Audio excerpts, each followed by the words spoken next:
ओम साईराम, आपका स्वागत है। आज एक बहुत ही विशेष दिन है। इसी के दिन मतलब 21 अक्टूबर 1993 के अंदर एक ऐसा मिरेकल हुआ जिसने पूरे फैमिली की लाइफ को चेंज कर दिया। And the witness himself is with me. My guru, my Swami, Acharya doctor Shyam Suresh मेरे साथ है और he is going to tell us about the miracle and about the Sai Mandir Sansthan and Sai charity global humanitarian mission. So Acharya ji, आपका बहुत स्वागत है इस पॉडकास्ट के अंदर। ओम साई राम। धन्यवाद समर जी। तो हम पहले तो ये जानना चाहेंगे कि आप सिविल इंजीनियर थे, फिर मंदिर का काम आपने कहाँ से चालू किया? देखिए, शिक्षा महत्वपूर्ण होती है। शिक्षा लेने के बाद ज़रूरी नहीं है कि आप वही काम करें और ऐसे भी पूरे विश्व में हम ख्यातनाम हैं जितने इंजीनियर्स हैं कि हम हमारा काम नहीं करते हैं और दूसरा काम करते हैं और उसको बहुत ही सफलतापूर्वक करते हैं। सबसे पहले तो मैं आपका धन्यवाद करना चाहूँगा कि आज यहाँ पर इस कार्यक्रम में हम साथ में बैठे हैं और ये एक तरह का सत्संग है। सत्संग का आनंद अनूठा होता है और आज जब हम सन 1993 की बात करने वाले हैं, मतलब उस मोमेंट की बात करेंगे, उस घड़ी की बात करेंगे, जब हमारा परिवार, इसमें आप भी शामिल हैं, हमारा परिवार जिसके जीवन में एक भूचाल आया और जो ह हमारा जीवन एक दिशा में आगे बढ़ रहा था, उसमें से उसने दिशा बदल के एक भगवत मार्ग की दिशा, एक आध्यात्म की दिशा, एक मानव सेवा की दिशा, एक प्रेम की दिशा, एक करुणा की दिशा, ऐसे एक दिशा में हम आगे बढ़ना शुरू हो गए। तो मंदिर ऐसा धाम होता है, ऐसा एक संकुल होता है, जहाँ पर अनगिनत आत्माओं का मिलन होता है। मंदिर में पॉजिटिव वाइब्स होती है। जब आप हताश हैं, आप दुखी हैं, आप अकेले पड़ गए हैं, आपके साथ कोई नहीं है, जब दुनिया का हर इंसान आपका साथ छोड़ देता है, तब भी जो मंदिर होता है, वो आपका घर बन जाता है। जो मंदिर होता है, उसमें आपको एक होप मिलती है, एक गर्माहट महसूस होती है कि हाँ, मैं यहाँ पर जाऊँगा, तो ज़रूर मेरे मन को भी शांति मिलेगी, मेरे हृदय को आनंद मिलेगा और जो मैं दुविधा में हूँ, उस दुविधा से बाहर निकलने के लिए जो ये मंदिर है और वहाँ पर विराजमान जो ईश्वर है, कोई भी स्वरूप का ईश्वर हो, चाहे साईं बाबा हो, भगवान श्री राम हो, कृष्ण भगवान हो, शिव जी हो, हनुमान जी हो, गणेश जी हो, कोई भी जिस भगवान आपको ज़्यादा प्रेरित करते हैं, उसके पास आप जाएँगे तो आपको सन्मार्ग मिलेगा और आपके मन को ऐसी शांति मिलेगी, जिससे आप सिर्फ इस सब कठिनाइयों से बाहर आएँगे। तो हमने सोचा कि लोग क्लब्स बनाते हैं, एंटरटेनमेंट्स के हब्स बनाते हैं, स्पोर्ट्स क्लब्स बनाते हैं, बहुत कुछ बनाते हैं। वो क्षणभंगुर आनंद है, जबकि मंदिर का जो वाइब्स होता है, उसके अंदर जो नहाने का जो आनंद होता है, वो जन्मों-जन्म का होता है और उससे आपकी आत्मा भी प्रफुल्लित हो जाती है। तो शायद भगवान ने मुझे निमित्त बनाया कि मैं लाखों करोड़ों आत्माओं को टच करूं, इस बहाने से टच करूं, मंदिरों का निर्माण करूं। यहाँ पर आप जानते हैं कि सूरत में एयरपोर्ट के सामने जो साईं बाबा का मंदिर है, उसका निर्माण हुआ है। उसके साथ-साथ सूरत का जो ट्विन सिटी बोलते हैं, ऐसा नवसारी नाम का एक नगर है, बहुत ही बढ़िया और सांस्कृतिक नगर है, बहुत अच्छे लोग हैं वहाँ पर। वहाँ पर भी साईं बाबा का मंदिर ऑलमोस्ट कंप्लीशन पे आ गया है। तो बस लोगों से प्यार, मोहब्बत बढ़ाने के लिए ये मंदिरों का निर्माण ईश्वर मेरे हाथों से करवा रहा है और उसके लिए मैं बहुत खुशनसीब हूँ, आभारी हूँ कि ईश्वर मुझसे ये काम करवा रहा है। आपकी स्माइल देख के आज ऐसा लग रहा है कि आपको ये जर्नी बहुत पसंद आई है। तो आप बिगिनिंग से आज के जो प्रेज़ेंट डे है, तब तक की जो जर्नी उसके बारे में थोड़ा हम देखिए, दर्शक जर्नी की बताइए। बात जो होती है, जब आप किसी एक रास्ते पे आगे बढ़ना शुरू करते हैं, चाहे वहाँ पर कंटक हो, पत्थर हो, चाहे वहाँ पर आग लगी हो, चाहे वहाँ पर पत्थर मारने वाले लोग हो, चाहे वहाँ पर आपकी टीका करने वाले लोग हो, चाहे आपसे द्वेष रखने वाले लोग हो, आपके ऊपर गुस्सा करने वाले लोग हो, बट आप बहुत दूर तक निकल जाते हैं। वो तभी निकलते हैं उस जर्नी में जब आपको उस मंजिल से प्यार है और जो हमारी मंजिल है वो हमारे पीछे बैठी हुई है। तो उस मंजिल तक आगे बढ़ने के लिए जब ये सब रुकावटें आती हैं तो लोगों को लगता है कि हम इससे डर जाते हैं या हम रुक जाते हैं। ऐसा नहीं होता है। जो हिम्मत वाला होता है वो ही ईश्वर के मार्ग पर चल सकता है। और जब ईश्वर का प्यार आपको नज़दीक खींच रहा हो तो कोई भी जर्नी आसान हो जाती है। अब मिरेकल के मुद्दे के ऊपर आते हैं, जो आप एक्सक्लूसिव पॉडकास्ट आज हम जो कर रहे हो मिरेकल के ऊपर कर रहे हैं, जैसे 21 अक्टूबर है आज का दिन। तो बिगिनिंग कहाँ से हुई? जो फ़ोटोग्राफ्स थे वो कहाँ से आए स्वामी जी? देखिए, मिरेकल शब्द के ऊपर पहले हमें बात करनी होगी। काफ़ी लोग समाज में, संसार में मिरेकल के ऊपर 2 धड़े बँटे हुए हैं। हाँ, कोई बोलता है कि मिरेकल मिथ्या है, उसकी ज़रूरत नहीं है। और मेरे जैसे लोग जो चाहक हैं ईश्वर के, भगवान के चाहक हैं, वो भगवान जब मिरेकल करते हैं, तो बड़े ही हम आनंदित हो जाती हैं। तो जो दूसरा धड़ा है, जो चमत्कार को प्यार करता है, चमत्कृति जब होती है सामने तो आनंद आ जाता है। अब चमत्कार के भी अलग-अलग फॉर्म्स होते हैं। There are so many types of miracles. जो आपने सोचा नहीं था, जो जिस विषय में आपने कोई आकलन नहीं लगाया था और वो चीज़ अनायास अचानक घटित होती है, तो हमें एक क्षण के लिए, एक घड़ी के लिए ऐसा लगता है कि कुछ बहुत बड़ा चमत्कार हुआ। ये होता है।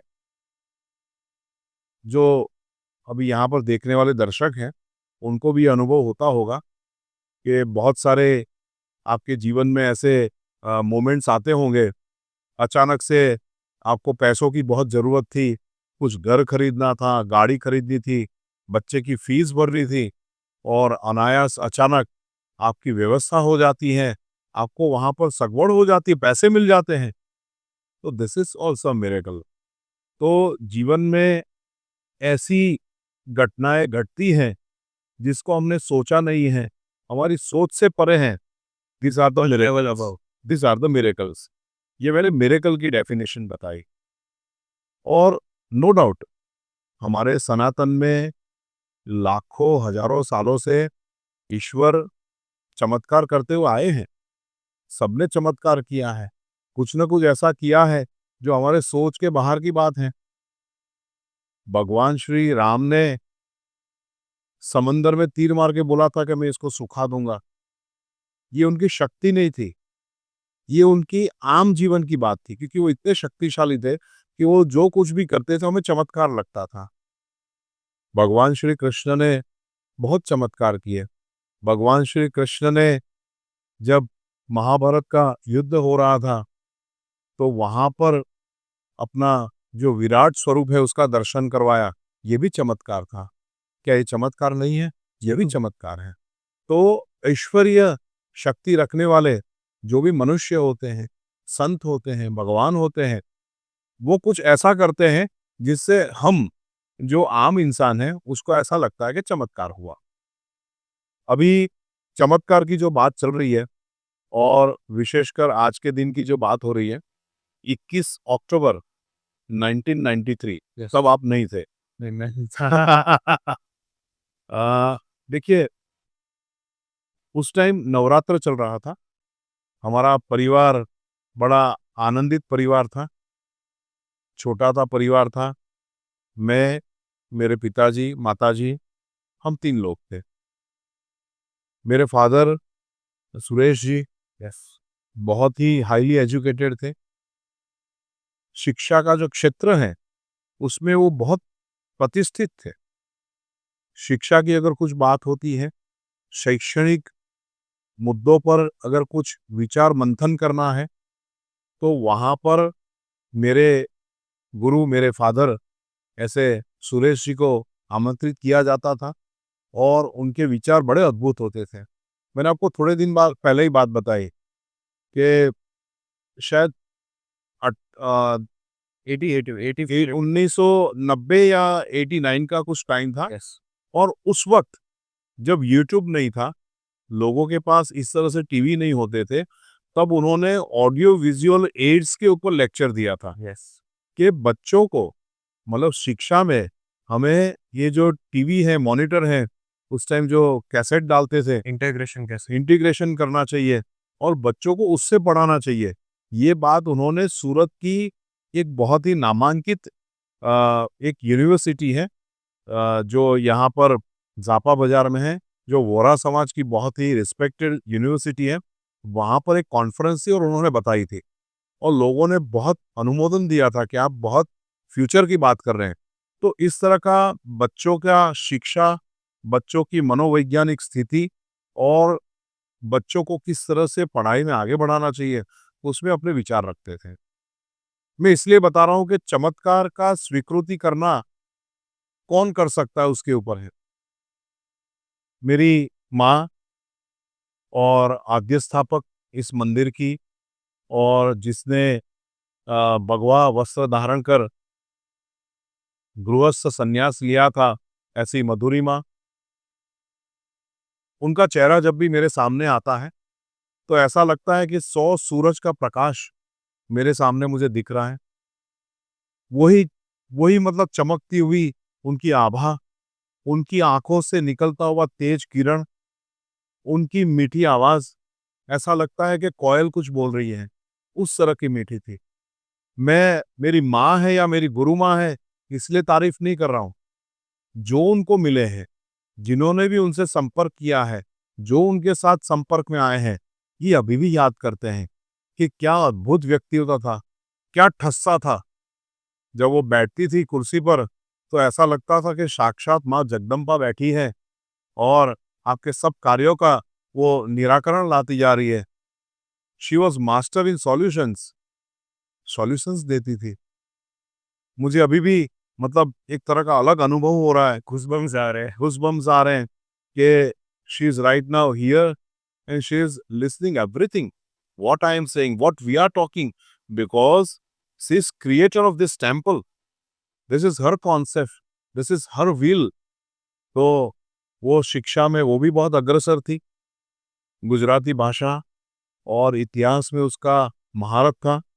वो भी स्कूल में प्रिंसिपल रही जिस तरह से मेरे फादर रहे। शिक्षा में उसके साथ-साथ जो कल्चरल एक्टिविटीज़ हैं, उसमें भी उनका बहुत नाम रहा। सूरत में सब जानते हैं। यूनियन हाई स्कूल जो बहुत पुरानी स्कूल थी, के अंदर है। अभी भी बहुत सारे बहुत बड़ी उम्र के लोग यहाँ पर आते हैं और बोलते हैं कि ये तो हमारी टीचर थी। अगर ये नहीं होती, तो शायद मैं इतनी शुद्ध भाषा में बोल नहीं पाता, मैं लिख नहीं पाता, मेरे व्यवसाय में, व्यापार में, मेरी नौकरी में, जहाँ भी आगे बढ़ा हूँ या मेरे परिवार में जिस तरह का मैं संचालन कर रहा हूँ, वो सबके लिए मधुरिमा हम उसको मानते हैं। अब देखिए, जो मिरेकल हुआ, जिस डेट की बात कर रहे हैं, ये तो उसके पहले की बात है। यस। तो सोचिए कि जो गुण थे, जो सत्व था, वो तो पहले से था। अब मैंने उनकी दोनों की आपको पहचान करवाई। मैं उस टाइम छोटा था, आप जैसे हैं उस तरह से था और मैं इंजीनियरिंग में मेरा अभ्यास करता था। मैं सिविल इंजीनियरिंग में डिप्लोमा कॉलेज में था और वहाँ मेरी पढ़ाई चलती थी। मेरे विचार बहुत क्रांतिकारी थे, अभी भी बहुत क्रांतिकारी हैं। अब अगर मुझे पर्सनली मिलेंगे तो पता चलेगा कि इतनी क्रांति शायद और किसी में नहीं है। थॉट्स की मैं बोल रहा हूँ। तो बहुत क्रांतिकारी विचार, फॉरवर्ड विचार। मैं एक बहुत ही जानी-मानी सूरत की जो रेशनलिस्ट संस्था थी, उसके साथ जुड़ा हुआ था। चौराहे पे मटका रखना, झाड़ू रखना, वड़े रखना, भूत-भुआ सबको हम भगाते थे। अभी भी मैं तो भगाता हूँ। हुँ। You know better. यस। तो इस तरह के विचार वाले थे, क्रांतिकारी थे, प्रोग्रेसिव थे। हम लोग ऑर्थोडॉक्स नहीं थे। हमारे घर में भगवान श्री कृष्ण, जो छोटे से लालजी ठाकुर जी बोलते हैं हम, वो हमारे घर में थे और उनका अद्भुत लगाव था हम सबके साथ। जन्माष्टमी मनाना और ऐसा मानना कि हम ठाकुर जी के घर में रहते हैं और ठाकुर सब कुछ हमारा देख रहे हैं और उसी तरह से हमारा जीवन व्यतीत हो रहा था। और शायद मुझे ऐसा लगता है कि ईश्वर भी जो बहुत भक्ति करता है या बहुत सन्मार्ग पे है, उसको नहीं छेड़ता है। उसको तो पता है कि वो तो वहीं जा रहा है। जो हमारे जैसे, जिसमें एक विशेष गुण था, विशेष व्यक्तित्व था और शायद बोलते हैं ना कि एक काबिल एचआर होता है, वो ही उसके जो कर्मचारी होते हैं, उसकी काबिलियत को पहचान सकता है। उस तरह से ये विश्व का जो बहुत बड़ा एचआर है, जो जानता है कि मेरे जो सामने जो ये लोग हैं, ये परिवार है, उसको मुझे क्या करवाना है। ये मैंने आपको परिचय दिया हमारे परिवार का। हम छोटे से घर में रहते थे। नो डाउट आज से 30 साल पहले घर के विषय में कोई ऐसा देखा-देखी नहीं होती थी। शो ऑफ नहीं था, इनका घर बड़ा, मेरा छोटा, ऐसा कुछ नहीं था। पैसे वाले लोग भी वहीं रहते थे, हमारे जैसे मिडिल क्लास भी वहीं रहते थे। तो ऐसा कोई बड़ा उसमें अंतर नहीं था। हाँ, मिडिल क्लास पैसों से होता है, विचारों से तो शायद हम अंबानी-अदानी से ऊपर थे उस टाइम। तो थॉट्स में हमारे यहाँ गरीबी नहीं थी। हमारे तीनों के थॉट्स इतने थे कि अगर थॉट्स को करेंसी मानी जाए, हम दुनिया खरीद सकते थे। तो हमारा वो क्वालिफ़िकेशन था, हमारे थॉट्स पॉज़िटिव थे, प्रोग्रेसिव थे, ईश्वर को मानने वाले थॉट्स थे, हम लोग नेगेटिव नहीं थे। हम नास्तिक नहीं थे, आस्तिक थे किंतु प्रोग्रेसिव थे। क्योंकि भगवान कृष्ण भी प्रोग्रेसिव रहे हैं। ये राइट वर्ड है, प्रोग्रेसिव। प्रोग्रेसिव।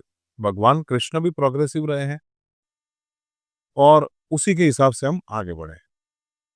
अब मेरे फादर-मदर मैंने बताया कि कला में उनका बहुत बड़ा भाग था। संगीत, उनका गाने का शौक, बहुत अच्छा ड्यूएट गाते थे।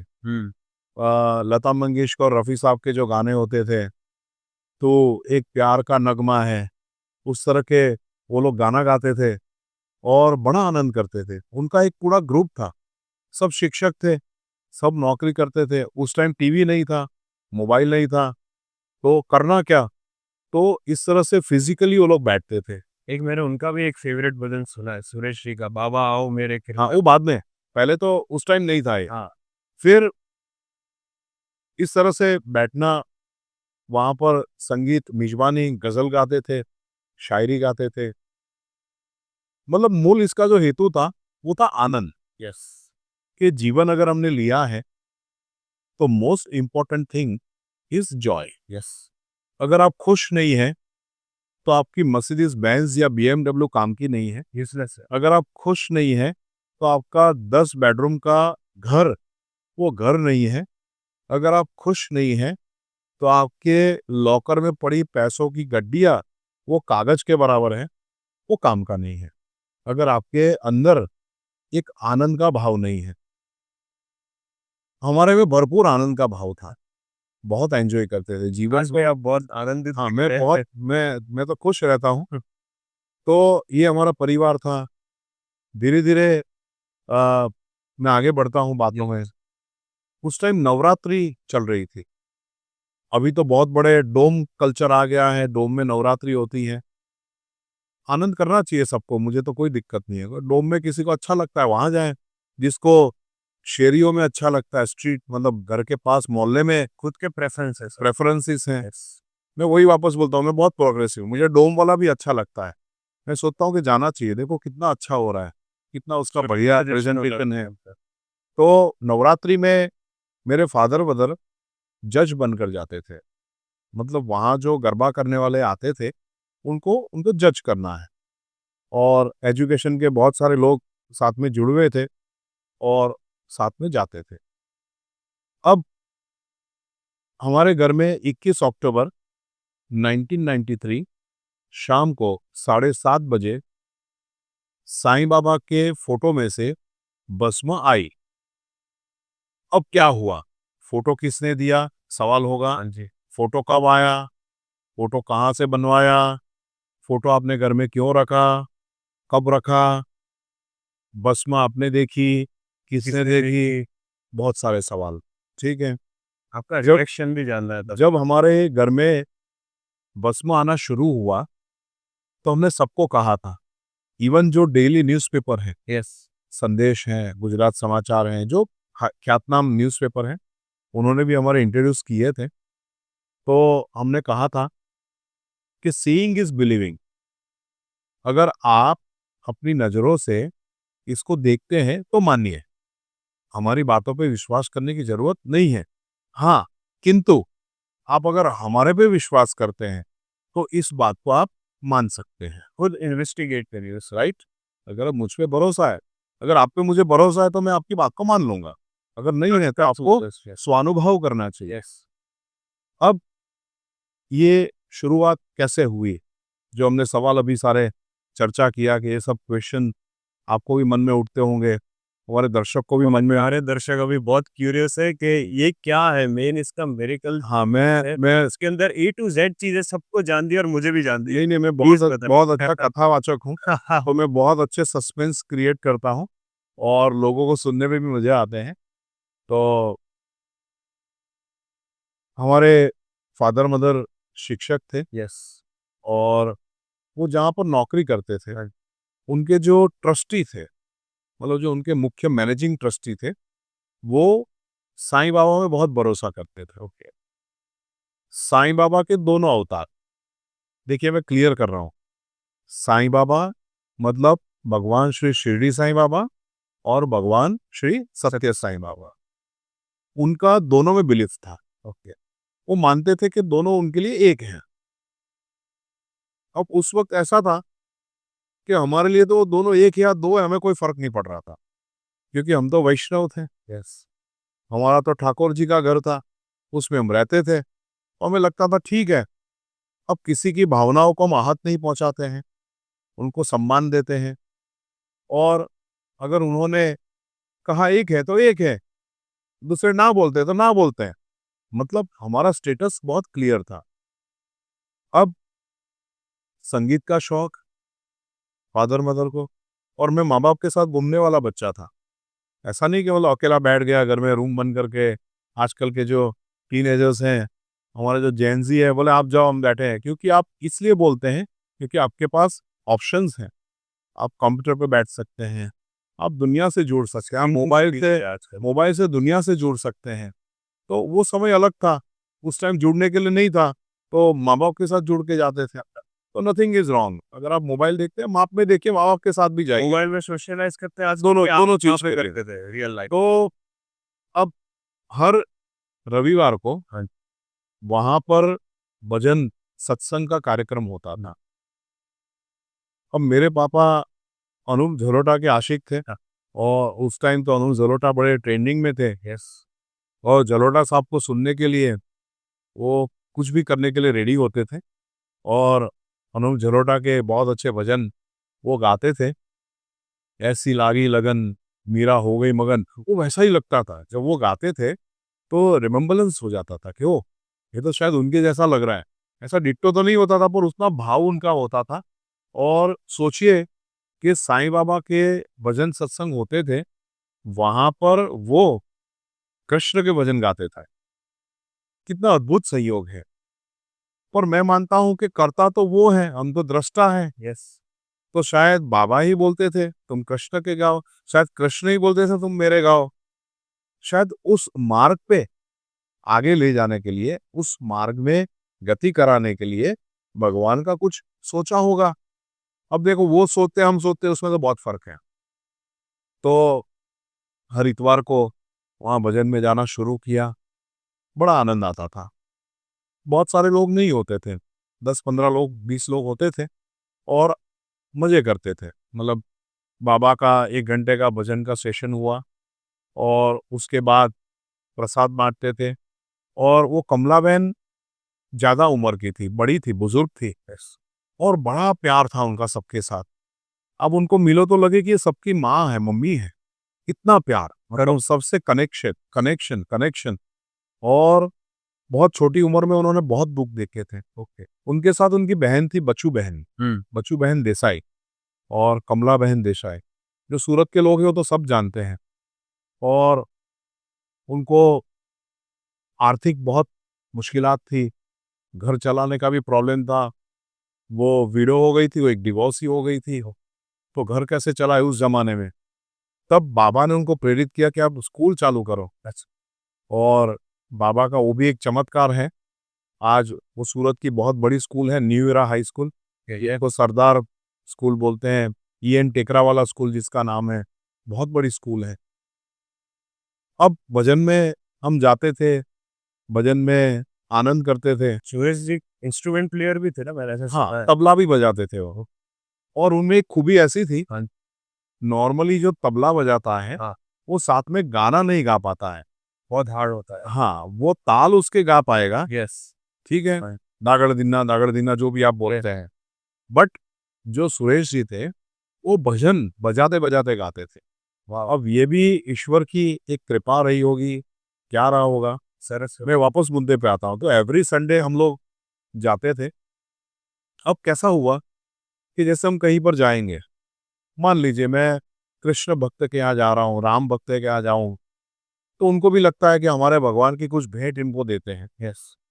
जैसे हमारे यहाँ कोई आता है तो मैं साईं बाबा देता हूँ, राम मंदिर जाऊँगा तो भगवान राम देंगे, इस्कॉन में जाएँगे तो भगवद गीता आपको देंगे। वो एक नॉर्मल टेंडेंसी होती है कि भई जो आपके पास आता है, उसको कुछ ऐसी भेंट दो, जो उसको अच्छा लगे। पॉज़िटिव अच्छी चीज़ है, मेमोरी भी रहेगी, अच्छी मैंने वहाँ चीज़ है पे और विजिट। भेंट देनी अच्छी बात है। तो वहाँ पर हम एक कैलेंडर साईं बाबा का, सत्य साईं बाबा का, तो एक बड़ा-सा कैलेंडर हमें दिया कि लो आप ये फ़ोटो करवा के अपने घर में रखना। अब क्या था, एक तो बुज़ुर्ग भी थे, बहुत प्रतिष्ठित थे और वापस इमीडिएट बॉस भी थे, मतलब ट्रस्टी थे वहाँ स्कूल के, तो उसको स्वीकार कर लिया। घर पे लाके उसको तो हमने रख दिया। वो प्रायोरिटी में नहीं था। हुँ। रोल बना के वो पड़ा हुआ था, पड़ा रहा, पड़ा रहा। थोड़े समय बाद वो रोल हमारा वहाँ 1 बेडरूम हॉल किचन था, तो दिन में वो बेडरूम में चले जाता था, वापस ड्राइंग रूम में आता था, इस तरह से चलता रहता था। एक बार कपबोर्ड के ऊपर रख दिया। एक दिन ऐसा हुआ कि कमला बहन का फ़ोन आया कि मैं आपके घर पे नाश्ता करने आ रही हूँ। ओके। अब ये भी अजूबा था, क्योंकि नॉर्मली कमला बहन कभी किसी के घर नहीं जाती थी, बहुत डिसिप्लिन थी अपने जीवन में। सुबह 4 बजे उठना, नाम स्मरण करना, प्रभु स्मरण करना और 9 बजे रात को सो जाना। उनको ना कोई फ़ोन करता था, ना कुछ किसी की हिम्मत थी। अब जब उन्होंने बोला कि मैं आपके घर पे आने वाली हूँ, हुँ।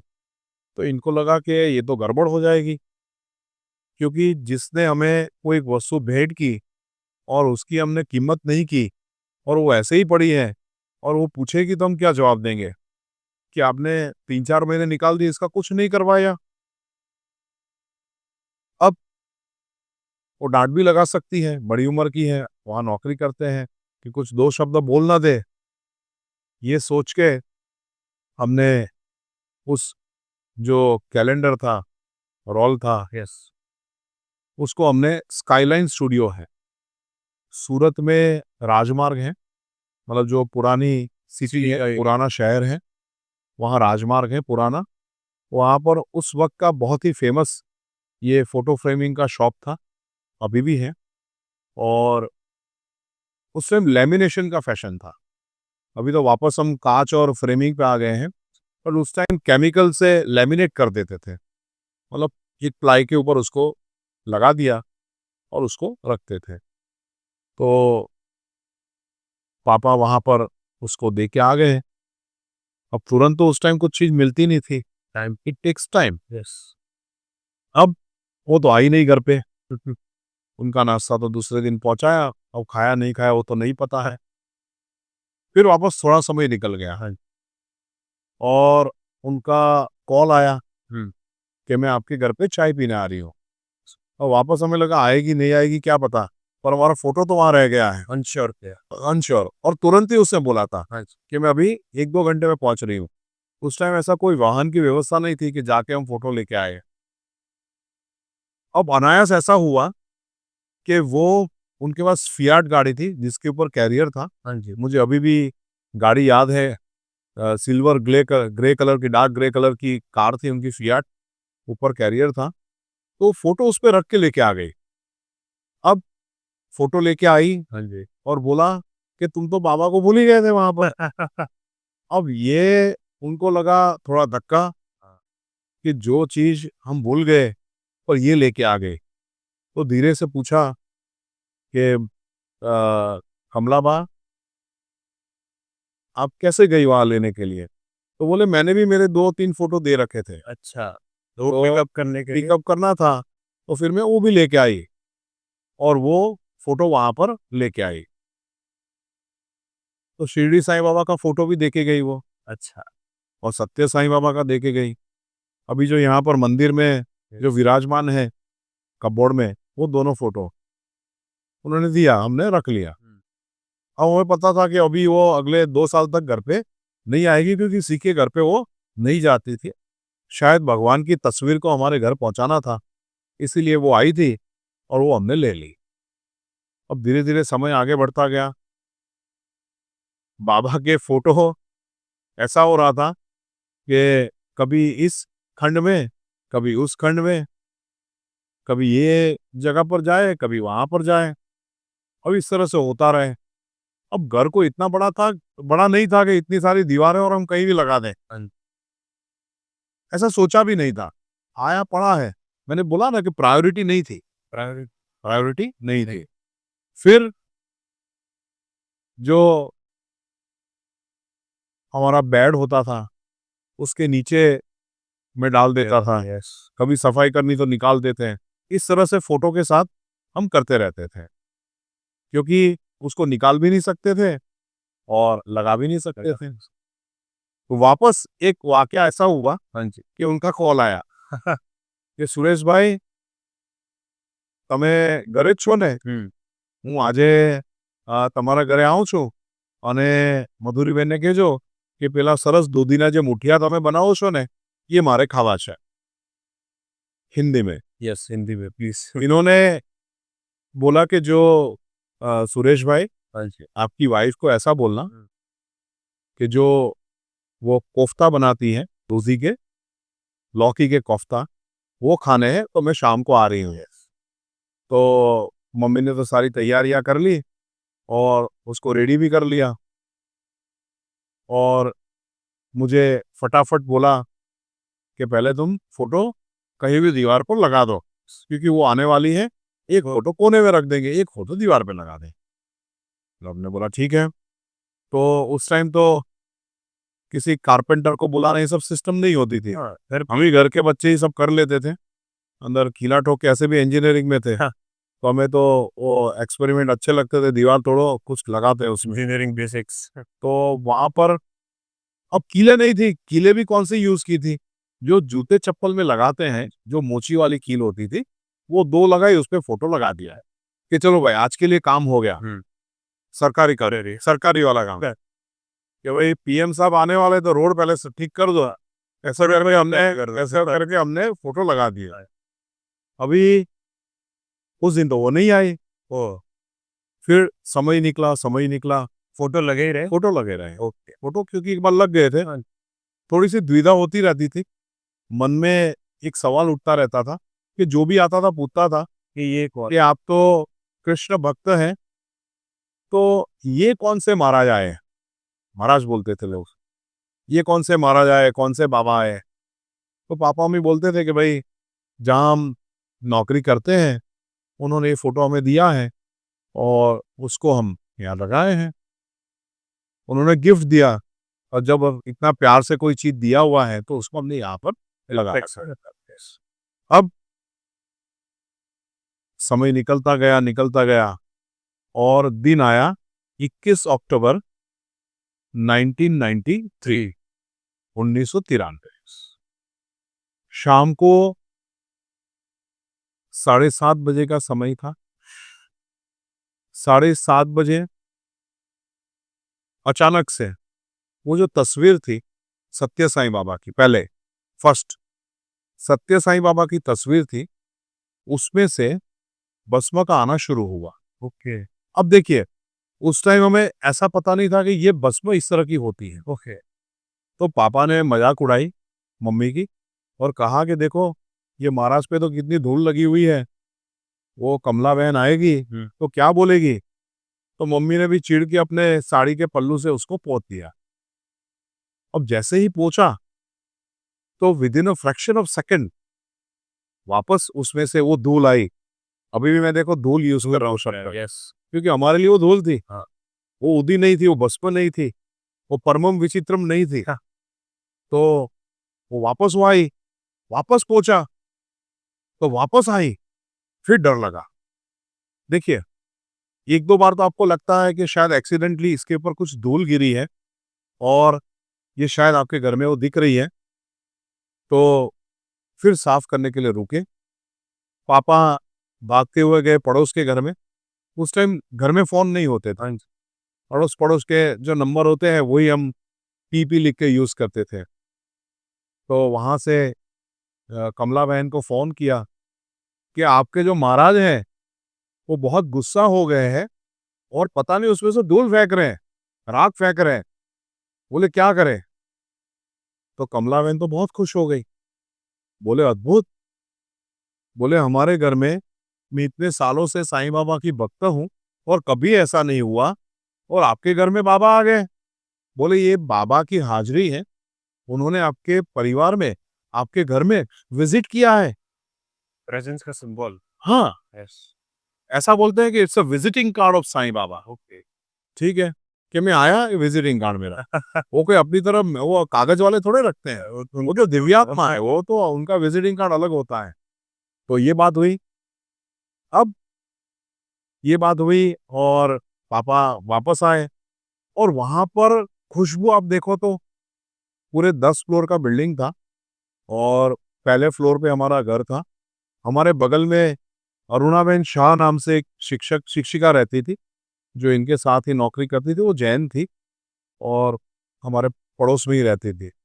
अचानक वो भी भागती हुई आई। अगल-बगल के फ्लैट से लोग आने लगे। बोले आपके घर में क्या हुआ है?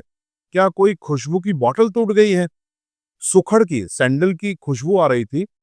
वो इतनी तीव्र थी, ऐसा लग रहा था कि शायद 2 किलोमीटर तक फैली हुई है और इतनी सुगंध आ रही थी और वो सुगंध की वजह से लोग इकट्ठा आना शुरू हुए। बिल्डिंग में से लोग आना शुरू हुए। ऊपर से, नीचे से, अगल-बगल से, वॉचमैन, बंगले वाले, सामने हमारे देवचंद भाई पटेल साहब रहते थे, नगीन भाई रहते थे, उस तरह के सबके बंगले थे, मेहता साहब रहते थे, सब आने लगे।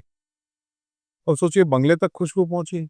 सब आने लगे, सब हमें पूछने लगे ये क्या है? तो हमने बोला हमें भी नहीं पता, आप भी ढूँढो क्या है?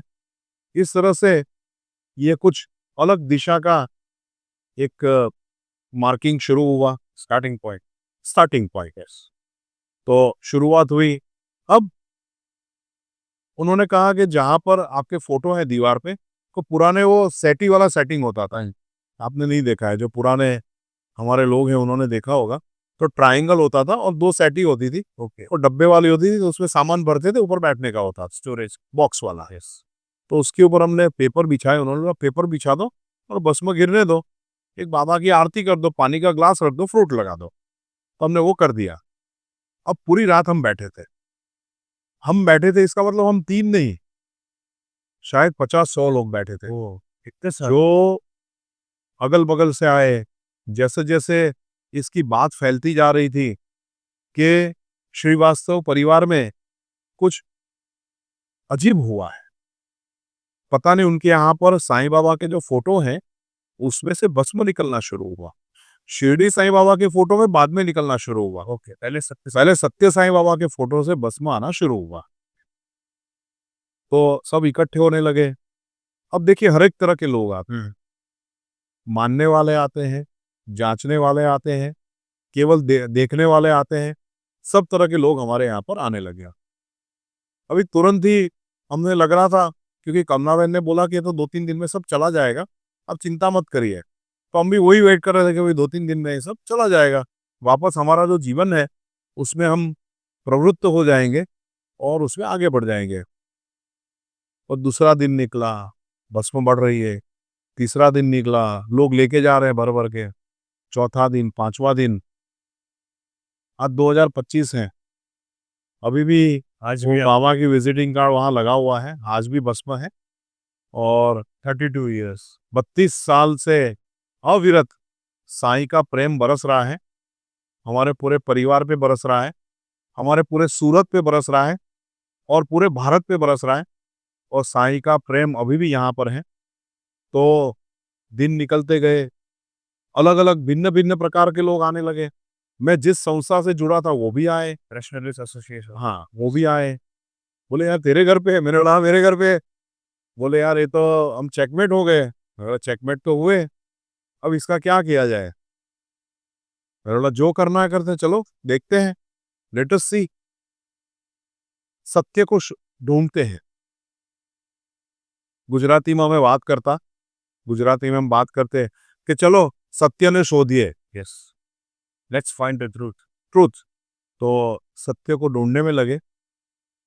बट वहां तो और कुछ ना कुछ ऐसा आता गया जो एडवेंचर बोलते हैं, कुछ नया नया होने लगा कि हमारी सत्य ढूंढने की लालसा तो खत्म हो गई। पहले तो हम जो हुआ उसको ही समझे तो सत्य ढूंढ पाएंगे। वो भी आए, नामी अनामी बहुत सारे सूरत के लोग आए, व्यापारी आए, वैज्ञानिक आए, बहुत सारे लोग आए।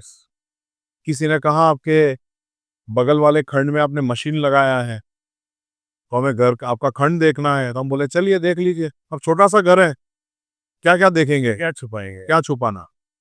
तो लोगों ने खंड देखा, बोले मशीन तो नहीं है।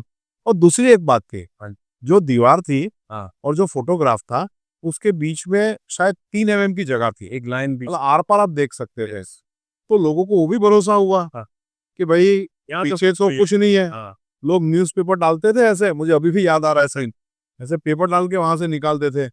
बोले यार ये तो यहाँ भी कुछ ही नहीं है। चीज देखने जैसे हो। हाँ, मतलब फिर वो सोच में पड़ जाते थे कि ये क्या है, ये कैसे होता है, ये क्यों हुआ।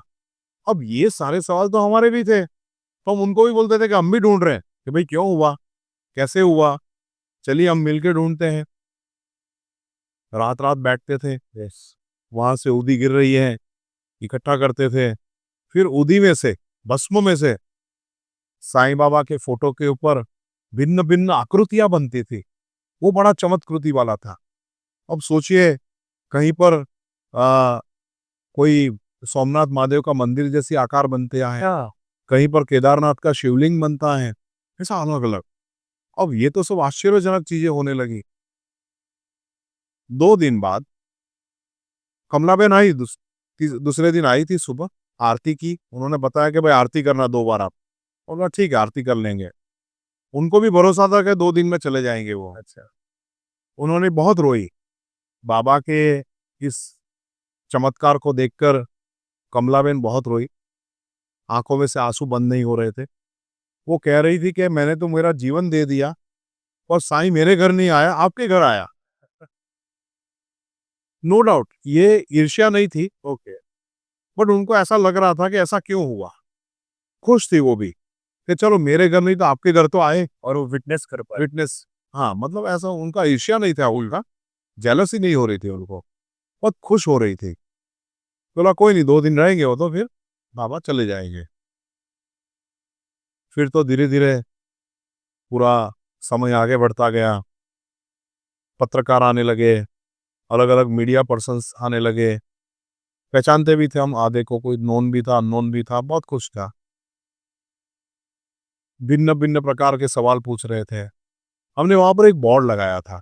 देखिए बहुत महत्वपूर्ण बात है, अगर मान लो कोई झोपड़पट्टी में हो रहा है या कोई लो इनकम ग्रुप का जो रेसिडेंस एरिया है वहां होता हो, या कोई जो पढ़ा लिखा नहीं है, जिसमें ग्रेजुएशन भी नहीं किया है, अनपढ़ है, या जो पहले से इस तरह से भगवान की भक्ति में कोई बुआ बना हुआ है, कुछ और बना हुआ है, उसके यहाँ हो तो बात अलग है। यस। ये लोग शक करेंगे किसने किया होगा। पर हमारे यहाँ तो हम शिक्षित थे, हाईली एजुकेटेड और प्रोग्रेसिव, सबको पता था। हाँ जी। हमने वहां पर एक बोर्ड लगाया था। उस बोर्ड में लिखा था कि यहाँ पर दर्शन करने के बाद किसी भी तरह की नगद, मतलब पैसा, वस्तु, प्रसाद, फूल, हार न चढ़ाएं। ये हमने लिख रखा था। ये रियल रिफॉर्म्स है। हाँ, ये रिफॉर्म था। क्योंकि बेसिकली जो दूसरे लोगों के यहाँ होता है या करते हैं, तो ऐसा ऑब्जर्वेशन होता है कि लोग वहाँ पैसा चढ़ता है और उनको लगता है कि इससे हमें 2 पैसा मिला। हमारा तो ऐसा था नहीं। फाइनेंशियली हम लोग ठीक-ठाक थे, क्योंकि फादर-मदर की अच्छी जॉब थी, गवर्नमेंट जॉब थी। हमें कोई ऐसी दिक्कत थी नहीं, 3 लोगों का परिवार था। अब जब वो बोर्ड लगा रखा था, तो पुलिस वाले भी आए, सीआईडी वाले भी आए, सब पेपर में लिखा हुआ है। और सबने जाँचा, सबने बोला कि नहीं, ऐसा तो कुछ है नहीं यहाँ पर। शिक्षित लोग हैं, ना कुछ यहाँ पर ले रहे हैं, वो लोग उल्टा दे रहे हैं तो चाय पिला रहे हैं सबको। किसी को नाश्ता करा है, पोहा खिला रहे हैं। तो उन्होंने सोचा कि भई ये तो दे रहे हैं, ये कुछ और नहीं कर रहे हैं। और थक भी बहुत जाते थे, क्योंकि उन्होंने छुट्टी ली थी स्कूल में। हाँ। अब छुट्टी 3 दिन की मिलेगी, 4 दिन की मिलेगी, ज़्यादा तो उससे ज़्यादा तो मिलेगी नहीं। तो बड़े थक जाते थे वो लोग, बोलते थे कि अब ये सँभाले या उसको सँभाले। स्कूल में जाए जॉब करने के लिए, या ये बाबा के ये भक्त जो यहाँ पर जो बाबा के दीवाने हैं, भक्त तो छोड़ो, दीवार वो आ रहे हैं, दूसरे भी आ रहे हैं तो उनको सँभाले। अब समय तो निकला जाता रहा। हमारे घर में ये हुआ, ये सच्चाई है।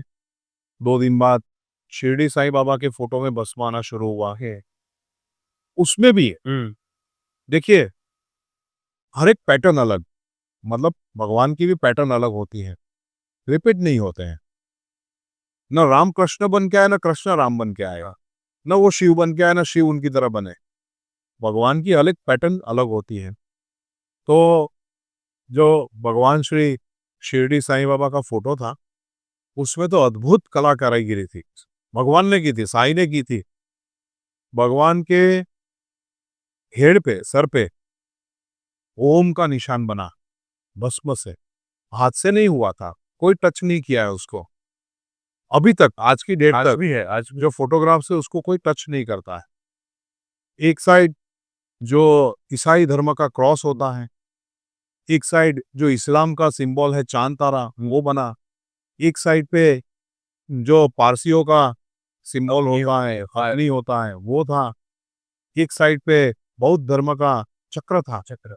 अब ये निशान बने और साईं बाबा के जो हृदय है, हार्ट है, उसके ऊपर अरेबिक में उर्दू में अल्लाह लिखा गया। अब हम तो ये पहचानते नहीं थे। हाँ। अब हमें क्या पता कि हमारे यहाँ पर सब धर्म के लोग आ रहे हैं। हुँ। सर्वदा। ठीक है, उत्सुकता सबको होती है। हुँ।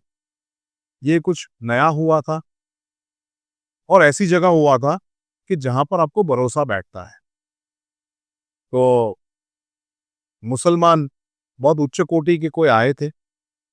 उन्होंने कहा कि यहाँ जो आपको दिख रहा है, शायद आप नहीं पहचान पाएँगे, पर ये अल्लाह लिखा हुआ है।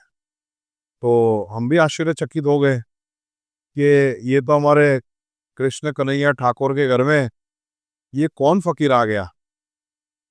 और वो भी मैंने पहले भी मैंने बताया है कि जिस तरह से हॉलीवुड में अ, मेन एक हीरो की एंट्री कैसे आती है, ये धमाकेदार एंट्री, मतलब पूरे पूरे हॉल में देखने वाले सबको सुन्न कर देता है। उस तरह से हमारे परिवार को सुन्न कर दिया, पूरे सूरत को सुन्न कर दिया और उस तरह से साईं बाबा ने एंट्री ली। अब ये क्यों आए? देखिए क्यों आए, उस टाइम तो पता नहीं था, पर जैसे-जैसे समय बीतता गया, तो हमें लग रहा है कि क्यों आए? कुछ मिशन से आए। साईं का अवतार जो मेरा अभ्यास है, यस। वो ये कहता है कि साईं का अवतार किसी विशेष मिशन के लिए हुआ है, किसी विशेष कार्य के लिए हुआ है। जिस तरह से विष्णु भगवान के अलग-अलग अवतार हुए और हर एक अवतार में जिस तरह से अवतार कार्य था वो संपूर्ण किया, उस तरह से इस अवतार में भगवान श्री विष्णु या शंकर या ब्रह्मा जी जिसका मिश्र रूप है, ऐसे साईं बाबा को अपने अवतार कार्य के लिए आए थे। मानव सेवा, जात पात को मिटाना, धर्म के भेद को मिटाना, ये 3 मुख्य आशय से आए थे। और चौथा सबसे बड़ा आशय जो मैं हर बार मेरी बातों में बताता हूं, और वो रोटी बन के आए। अब रोटी बन के कैसे आए? बाबा अन्न सेवा करते थे, भंडारा चलाते थे। 150 साल पहले गिने चुने संत होते थे, वो भंडारा चलाते थे। इन्होंने शुरुआत की, बहुत ही देहात का जो एरिया था वैसा शिरडी में उन्होंने शुरुआत की और अन्न सेवा शुरू की।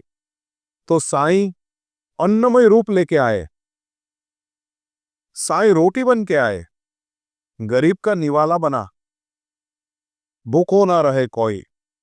साईं ने ऐसा काम किया कि अभी जो साईं भक्त हैं इतनी अन्न सेवा करते हैं कि शायद दुनिया का कोई छोटा देश रोज खा पाए, इतना साईं के भक्त दान कर देते हैं, अन्न दान कर देते हैं। करेक्ट।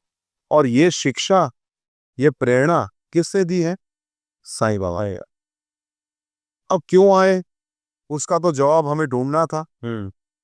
हम लोग भी तो वैसे थे, हम लोग भी ऐसे सीधे नहीं थे कि हाँ भाई आप आए, हमने मान लिया, माना, हाँ आप आए, मान लिया। तो इन्वेस्टिगेट कैसे किया?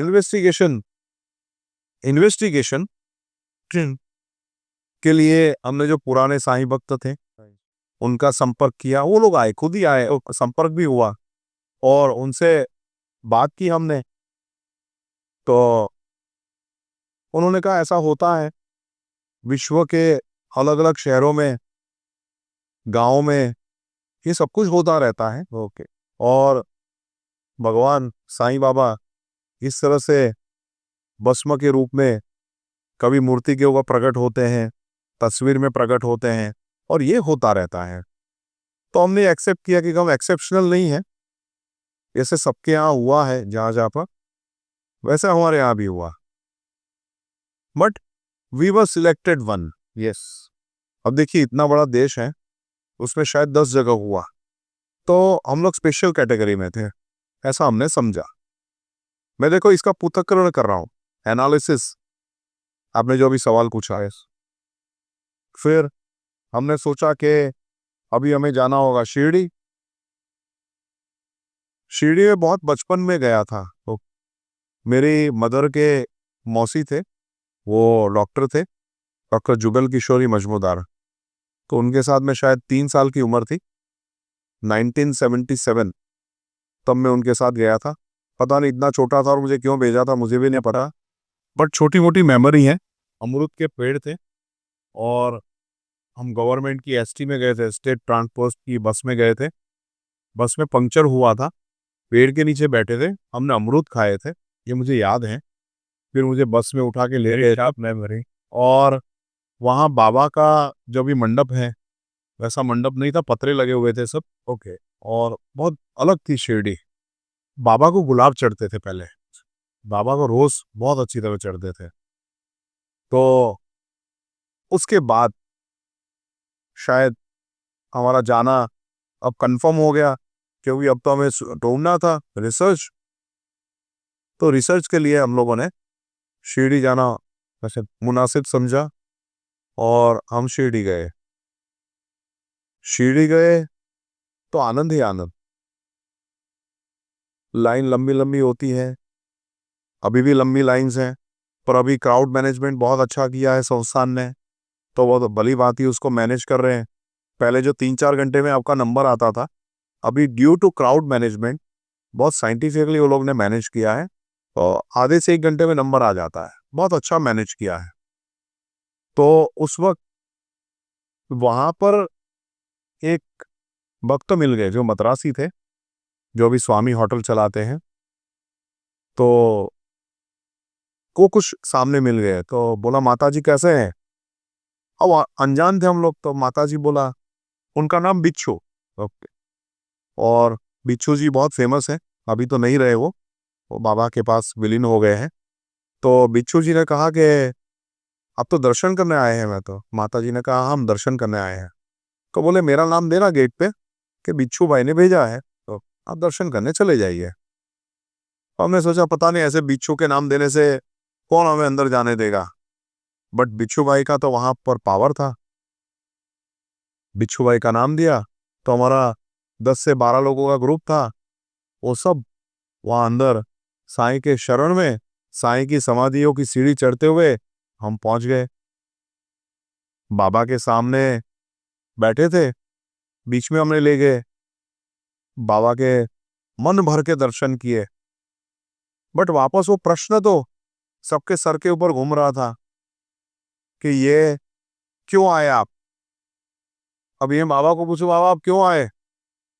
अब हृदय से हृदय मिलेगा, मन से मन जुड़ेगा, तभी तो सुन पाएंगे। उस टाइम इतना सुन नहीं पाए। फिर भी we wait over there for a long time, more than 30 minutes. ओ वहां पर एक बहुत बड़ी संगीतकार आई हुई थी। मैंने बोला ना मेरी मदर और पापा को संगीत का बहुत शौक था, गाना गाने का बहुत शौक था। तो उनको भी ऐसा लगा कि हम भी गा लेते। अब वो तो बहुत ही बड़ी संगीतज्ञ थी जो आई थी। वो शास्त्रीय गायन की बहुत बड़ी संगीतज्ञ थी। पूरा उनका रसाला बैठा हुआ था, ग्रुप बैठा हुआ था, और उनको बोले भी कैसे। बैठे थे उतनी देर में वो जो जो गायिका थी वो गा नहीं पाई। अच्छा, उससे बोला कि मेरी आवाज नहीं चल पा रही है, तो कोई गाना चाहेगा यहाँ पर। और मेरी माँ वहीं बैठी थी बगल में। उससे कहा मैं गा लूं, तो उससे कहा कि हाँ हारमोनियम मैं बजा लूंगी, आप गाइए। सी, दिस इज द सिग्नल। बाबा ने माँ की मन की बात सुन ली। वो सुनने के बाद जो वो चाहती थी वो किया। अब हमें लगेगा कि अच्छा नहीं हुआ, गायिका की आवाज बंद हुई। ऐसा नहीं है। मदर ने 2 भजन गाए, पापा ने 1 भजन गाया, फिर उनकी आवाज वापस शुरू हो गई। मतलब तो डिज़ायर फुलफ़िल करके दे केवल उसको फ्रीज किया था। यस, बिकॉज बाबा ही कहना चाहते थे कि तुम्हारे घर पे जो मैं आया हूं वो मैं ही हूं। ओके, उसका एक सिग्नल था जो मैं कई लोगों को बोलता हूं कि connection is most important. How do you connect with a God, most important. हम कनेक्ट ही नहीं होना चाहते हैं, हम सुनना ही नहीं चाहते हैं बाबा क्या बोल रहे हैं। हमें सिर्फ़ अपना बोलते रहते। हमें बोलना है वन वे। अभी जिस तरह से मैं समर का नहीं सुन रहा हूं, मैं बोलता ही जा रहा हूं। तो ये हुआ, बहुत ही सुंदर भजन हुए। मेरे पास भजन के फोटोग्राफ्स हैं। ओके, ढूंढ के मैं निकाल के आपको दिखाऊंगा। वो बाबा के वहां पर पहले अलाउड था, कैमरा लेके जा सकते थे, सब बहुत मतलब lenient थे, इतना स्ट्रिक्ट नहीं थे। अब वापस सूरत आ गए। अब बचे थे सत्य साईं बाबा।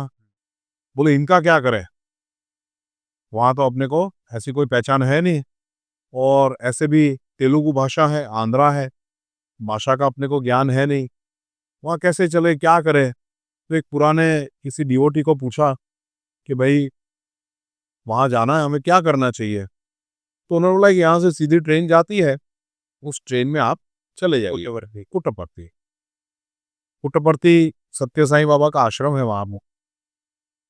तो वहां पर जाने के लिए उन्होंने बोला। अब पापा मम्मी को रिकॉल हुआ कि हम 84 में एक संगीत नृत्य नाटिका जिसका नाम था ताना रीरी, जिसमें तानसेन जिस तरह से अपना आलाप छेड़ के दिए प्रकट दिए दिए जलाता है, उसका कुछ नृत्य नाटिका करवाया था, लेके गए थे, पर हम उसको उस टाइम हमारा दर्शन भी नहीं हुआ था, उन्होंने कुछ किया नहीं था ऐसा कुछ। उन्होंने बोला हमें याद नहीं है। और ऐसा होता है कि जहाँ हमारा ध्यान केंद्रित है ही नहीं, हम याद क्यों रखें उसको। और ऐसे भी इंसान अगर पूरे जीवन का सब कुछ याद रखेगा तो मेरे हिसाब से 15 साल में पागल हो जाएगा। तो इतना सारा याद नहीं रखना चाहिए।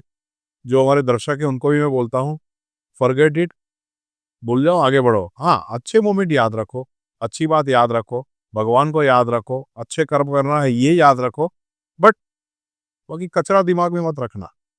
अब आगे बढ़े, हमारे साथ बहुत सारे भक्त जुड़े कि चलिए सब साथ में मिलकर चलते हैं।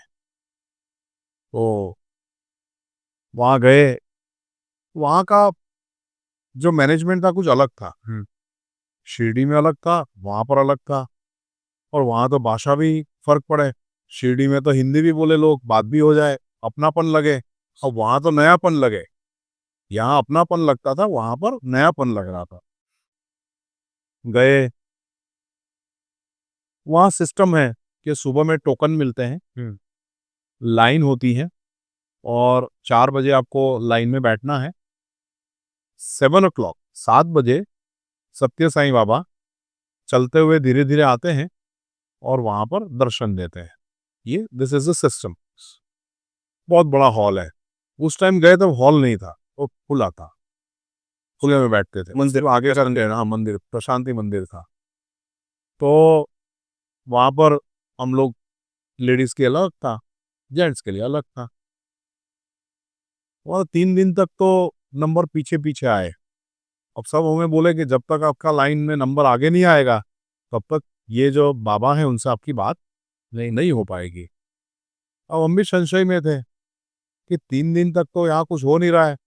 शिरडी में तो तुरंत हो गया, पहुँच गए अंदर, भिक्षु जी मिल गए और हमारा काम हो गया, और यहाँ तो हमारा कुछ नहीं हो रहा है। तो संशय होता है, मनुष्य है, और उस टाइम उतना भगवत मार्ग पे नहीं थे, तो ऐसा होता है। तो चौथे दिन, हमने तीसरे दिन डिस्कस भी किया परिवार ने, कि लगता है कि ये बाबा जी हमें मिलने नहीं वाले, ये जानते नहीं है सत्य साईं बाबा।